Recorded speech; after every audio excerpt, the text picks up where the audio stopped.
Okay, so we're evaluating a property. There are easily 4 steps into this, but we're going to break them down for you.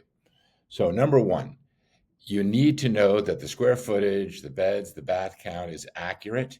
So that would be the first place that you would go when you're talking with a client to say, okay, I see you as a 5-bedroom, 3-bath house, which is 2,036 square feet, and you're on a lot size of 76, 74. Is that accurate? Now, you notice this is not highlighted yet because we haven't changed anything. If they say, well, I added a bathroom, great. Let's honor that bathroom. And did you add any square footage? Yes, I added another 40 square feet. Okay, great. So now we're going to be at 76. Everything else accurate? They go, yep. And you go, wonderful. Let's click apply. And then you'd go through the process of Rebingy calibrating perhaps new valuations, and bang. In that period of time, you've got that revised purchase price or valuation price based on these initial edits. That's the first step. Going to the second step? Yeah. Okay.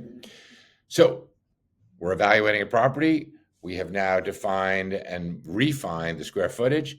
The next thing we need to do after we refine the property details is look at our comps. That is 4 places down. You click on this, and immediately you're going to see all the comps that are potentially available to the subject property. Here's where your local course knowledge comes in.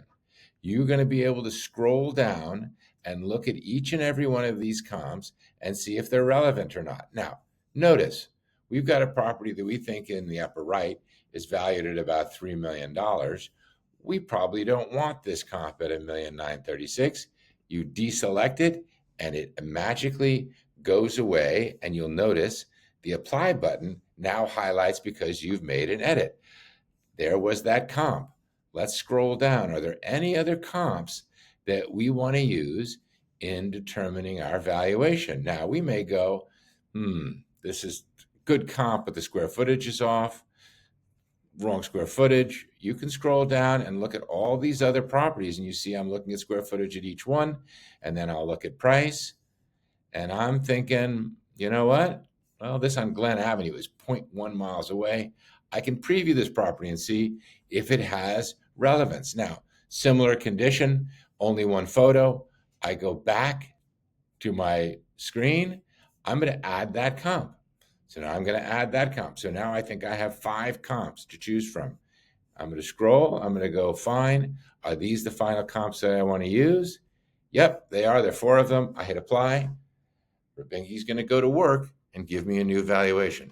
It is literally that easy. And look at what has happened to our valuation. That's step 2. Pause for editing's sake. All right, we are evaluating this property on Prospect Avenue. We have refined the property details. We have refined our comps. But wait, there's more. The seller says to you, and this is one of the secret sauces of Rebingy, I have made additional improvements to my property beyond the simple bathroom that I added. You go, oh, that's wonderful. You click on Adjust Valuation, and look what I have at my fingertips. 13 different value improvement opportunities to peruse. Now, there is a view with this property. Now, you're already at a value of 3.34, right? And you're starting to get a sense of what the value is. But this property is at the end of a cul-de-sac, and this property has a view. We want to make sure we honor that. So in terms of this view, I would say that view at $3.3 million is easily another 5% on top of every other house in the area. What's 5% of 3.3? About $160,000.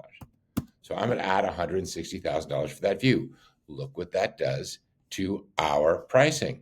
See, watch. If I take that away, it goes back to 3,344. But if I add $160,000, look what it's doing in real time. It's giving me that value. Second thing, I'm at the end of a cul-de-sac.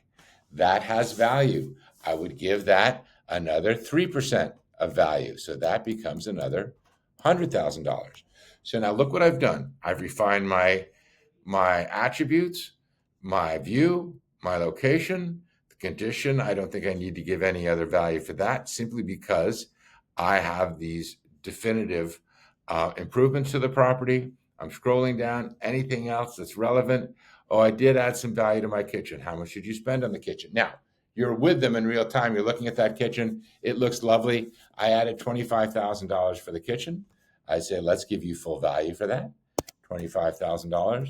Now, here's an interesting thing about kitchens and bathrooms. Please note, you will get $3 for every dollar you put in for a kitchen. You'll get $2 for every dollar you put in for a bathroom. So now, look at our valuation. We went from 3.3. We're now at 3.6 and change. Now, the reason you hit apply is because you want to see the fourth step of our equation. Let's go to the next video. Pause.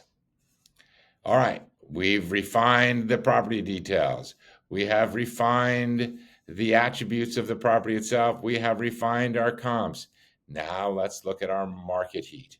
Between 2.9 and 4.4, we don't have a lot of activity going on right now.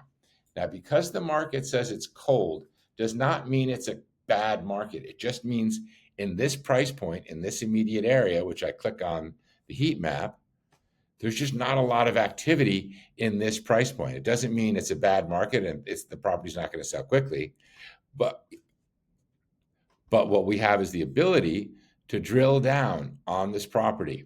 We can see that this property is active under contract for $3 million on Sunset Avenue in Glen, and we can now say, all right, that's a smaller square footage because we're over almost 2,100 square feet. I can look at the pictures of this property. Someone has done some work on this property. It's kind of cool. So we would evaluate that. We'd say, all right, they're asking $3 million for that. It's already active under contract. That bodes well for our marketplace, right? Now we look at another property. We look at this property right around the corner at 1128 Marine. That is literally spitting distance from our property. This is 2,700 square feet, so it's bigger. No view, but let's look at the condition of the property. Newer build, right? That plays into what our valuation would be. Now, the beauty of this is you are going through each and every one of these data points, viewing every one of these homes with your client. This is the collaborative juice that you get with Rebingy, so that when you're starting to talk about what is the real purchase price that we're going to come to market on, we've discussed all of the dynamics that go into creating value, honoring value, and then being smart about how we position to the marketplace. And that last component, the market heat, gives us insights as well, depending on whether we want to go in competition with this property on Maple, which is also more square footage at 3.8. We can look at the condition of that property and see how that's going to compete with our subject property. And again, you're going to go through this with all of your clients. You're going to look at this property closer to the beach, similar square footage, on the market 81 days. So all of these things will go into your narrative, into your discussion, so that you can come up with the accurate pricing to come to market for this property. We hope you've appreciated this video and you will use it to your advantage. Thanks for watching. Okay, great. That was helpful because